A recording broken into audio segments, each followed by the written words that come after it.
Hello mga loves! Kumusta po kayo?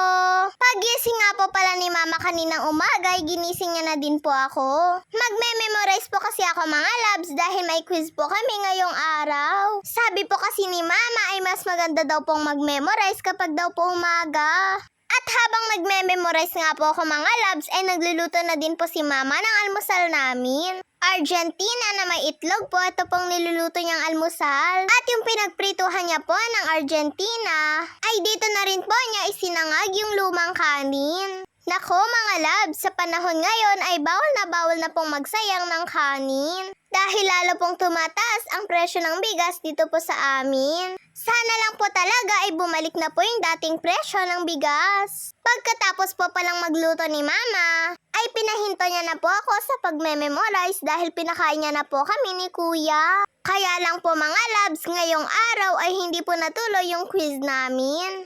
Kaya may oras pa po akong mag-review.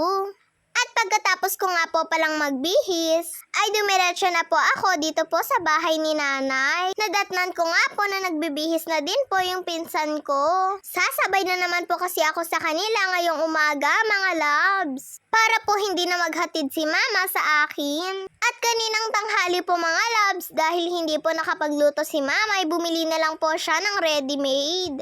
Sprouted at dinuguan nga po yung binili po ni mamang ulam. At meron din po pala yung natirang ulam pa po na binili ni Papa. At dahil may natira po kaming Argentina, ay ito po muna yung una ko pong kinain, pati po yung sprouted. Gusto ko din po kasi ng sprouted mga labs kahit anong luto po. Lalo na po mga labs kung adobo po ito.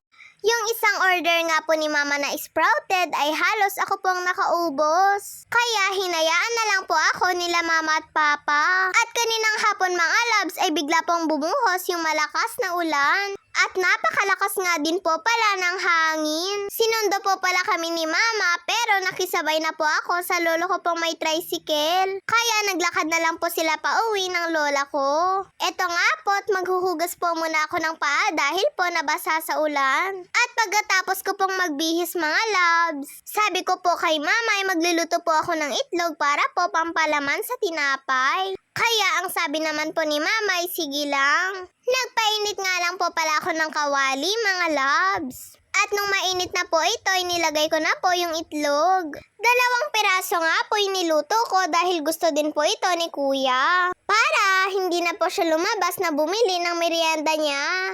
Umuulan pa man din po mga labs. Pagkasundo po pala ni mama kanina sa akin sa school, ay nasalubong niya po si kuya na basang-basa sa ulan. Kaya ang sabi po ni mama ay tumakbo daw po siya. Ayan na nga po mga labs at naluto na po ang ating itlog. Ipapalaman ko po pala ito sa buns mga labs.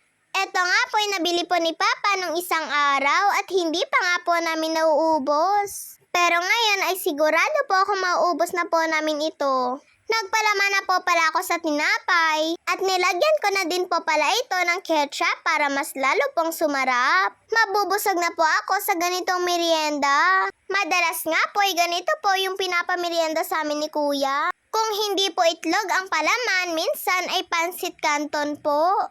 Kapag nga po nauubusan kami ng tinapay ay bumibili na po kaagad si Papa. Minsan po ay nakakalimutan niya din pong bumili. Dahil po sa oras ng pag-uwi niya sa duty niya. At dahil kulang pa po ako sa isa mga labs, eto po ay nagpapalaman na naman po ako sa isa pa. Kumuha na din po pala si kuya ng para po sa kanya. At dahil maraming pong nagpapa-shoutout sa atin mga labs, ay mag-shoutout lang po tayo ng saglit. Shoutout po kay Jana Keza Joy Langit, Terry Rose Maisog Albiar, Rose Antipolo, Ian Bautista Gahez, Eloisa Pesimo, Carla G. Montaño, Nicole E. Ballesteros, Jayana Lemon, Dayan Malanao, Sofia Lazo, Aika Giapolo, Shamsi Turo, Connie Samson Angkaya, Diana May De Jesus Ariola, Samantha Gabriel Maranan, Lian Ramos, Rochelle Falco Tobias, Tintin Guevara, Altea Oblero. Mga labs, pa-follow naman po ng Facebook page ni Kuya Joshua Natividad.